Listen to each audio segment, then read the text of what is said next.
ओए होए होए भाईजान, जुबान जल गई यार। भाई मैं पहले ही बता दूं, इस ब्रोस को किसी भी लोकल ड्रिंक के बगैर ट्राई ना करना, नहीं तो नताइज के जिम्मेदार आप खुद ही होंगे। भाई कहाँ गायब हो, आजकल वीडियोस नहीं आ रही और इस तरह के बहुत से कमेंट्स आपके भाई को आजकल सुनने को मिल रहे हैं। खैर ये मेरे लिए एक बहुत बड़ी बात है और आप लोगों की मोहब्बत है कि इतना प्यार करते हैं। तो finally after a long time आपका भाई एक नई वीडियो के साथ हाजिर है, जिसमें हम अपनी मोहब्बत को पहले इन भाई की बात सुन ले, मोहब्बत बाद में डिस्कवर होती है।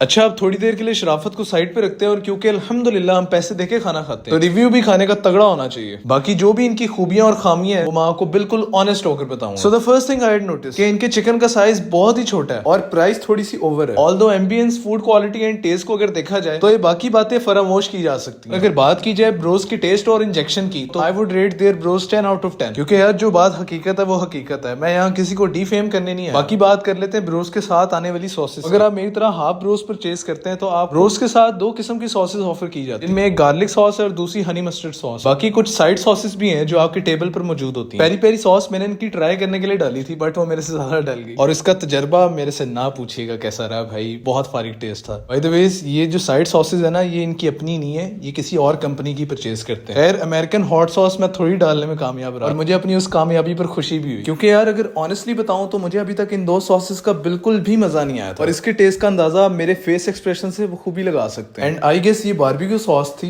और अगर मैं अपने टेस्ट के हवाले से बताऊं तो मुझे बारबेक्यू सॉस पसंद नहीं है बट इसका टेस्ट बहुत अच्छा था, यानी ब्रोस के साथ मुझे वाकई में ही मजा आ रहा था इसका। Well I was talking about these 3 sauces और जो सॉसेस मुझे ब्रोस के साथ सर्व हुई थी उनका टेस्ट तो बहुत आउटस्टैंडिंग था। तो आपके भाई को हनी मस्टर्ड यहाँ की पसंद नहीं है, इसलिए मैंने सिर्फ गार्लिक सॉस ही ऑर्डर की थी। खैर हर पीस का पोस्टमार्टम करने के बिहाइंड मेरी नीयत यही होती है कि आपको पीस की इंजेक्शन दिखाई जा सके कि किस लेवल के इंजेक्शन। वेल मेरे फेस एक्सप्रेशंस को इग्नोर कीजिएगा। If you know you know, जब बंदे को भूख लगी हो ना तो बंदे की शक्ल ऐसे ही बनती है। और अब वक्त था हमारी पुरानी रिवायत को कायम रखने का, यानी ब्रोस से बर्गर बनाने का भाई। और ये इतना लजीज था कि मैं इसको चूमने पर मजबूर हो गया। वेल मैं इनकी जौहर टाउन वाली ब्रांच में गया था और अगर प्राइस की बात कर ली जाए तो मुझे प्राइस इनकी एग्जैक्ट याद नहीं है क्योंकि मुझे वीडियो बनाए हुए कुछ टाइम हो गया, बट आई थिंक ये हमें 1500 के राउंड अबाउट कॉस्ट किया था। वेल इनका फैमिली सिटिंग एरिया काफी अच्छा है, मैं उसकी वीडियो कवर नहीं कर सकता था क्योंकि वहाँ फैमिलीज बैठी हुई थी। अगर ब्रोस की क्वांटिटी की बात की जाए प्राइस वाइज तो इट्स जस्ट ओके, एक बंदे के लिए तो ये इनफ है। अगर 2 बंदे खाते हैं तो उनको फिर कॉम्प्रोमाइज करना पड़ेगा। और बाकी मैं वादा तो नहीं करता लेकिन इंशाल्लाह नीयत तो है कि आगे मजीद कंसिस्टेंट रहूं वीडियोस के हवाले से।